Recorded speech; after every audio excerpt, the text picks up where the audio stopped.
താൻ ഭക്ഷണം കഴിക്കാതെ ഇരുന്നിട്ടുണ്ട് എന്നും എല്ലാം അമൃത വെളിപ്പെടുത്തി. തന്റെ 12 വയസ്സുള്ള കുഞ്ഞിനെയും തന്നെയും ഇത്രമാത്രം സൈബർ ബുള്ളിയിങ് ചെയ്യാൻ ഞങ്ങൾ എന്ത് തെറ്റ് ചെയ്തു എന്നൊക്കെ അമൃത പ്രേക്ഷകരോട് ചോദിച്ചു. ബാല എന്തിനാണ് അമൃതയെ ഇങ്ങനെ ഉപദ്രവിക്കുന്നത് എന്നാണ് പ്രേക്ഷകർ ഇപ്പോൾ ചോദിക്കുന്നത്. ഒന്നിച്ചു പോകാൻ പറ്റാത്ത രണ്ടുപേർ പരസ്പരം വിരിച്ചിട്ട് ബാല ഓൺലൈൻ മാധ്യമങ്ങളിൽ വന്ന് പലപ്പോഴും അമൃതയെക്കുറിച്ചും അമൃതയുടെ തീരുമാനങ്ങളെക്കുറിച്ചും എല്ലാം എപ്പോഴും വിമർശിക്കുന്നത്.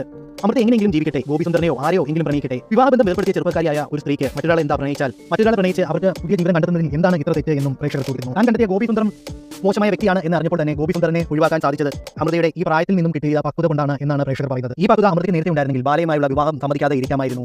ഇതിന് ഉത്തമ ഉദാഹരണമാണ് മഞ്ജുവും ദിലീപും. അവർ പരസ്പരം വിവാഹബന്ധം ഏർപ്പെടുത്തിയതിനു ശേഷം തമ്മിൽ പരസ്പരം തെളിവാരി അറിയാറുണ്ടോ എന്നാണ് പ്രേക്ഷകർ ചോദിക്കുന്നത്. പരസ്പരം അങ്ങോട്ടും ഇങ്ങോട്ടും ബഹുമാനിച്ചാണ് കാര്യങ്ങൾ മുന്നോട്ട് കൊണ്ടുപോകുന്നത്. പരസ്പര ബഹുമാനത്തോടു കൂടിയാണ് അവർ ഇപ്പോഴും അവരെ കുറിച്ച് സംസാരിക്കുന്നത്. അതുപോലെ തന്നെ ഈ അടുത്ത വേർപിരിഞ്ഞ മുകേഷും മേതിൽ ദേവികയും. മേതിൽ ദേവിയെ കുറിച്ച് എന്തെങ്കിലും കുറ്റം പറഞ്ഞാലും മേതിൽ ദേവിക ഒരു അക്ഷരം പോലും മുകേഷിന്റെയും മേതിൽ ദേവിയുടെയും ബന്ധം ഏർപ്പെടുത്താനുള്ള കാരണത്തെക്കുറിച്ച് സംസാരിക്കില്ല. അതാണ് പരസ്പര ബഹുമാനവും പക്വതയും. ബാല വേർപിരിഞ്ഞ ശേഷം അമൃതയും മകളെയും അമൃതയുടെ തീരുമാനങ്ങളെയും അമൃതയുടെ മറ്റുള്ള കാര്യങ്ങളെയും കുറ്റം പറഞ്ഞാണ് ബാല സോഷ്യൽ മീഡിയയിൽ തരംഗം സൃഷ്ടിച്ചുകൊണ്ടിരിക്കുന്നത്. അമൃതയും കുടുംബം വളരെ കഷ്ടപ്പെട്ടാണ് ജീവിക്കുന്നത്. അമൃത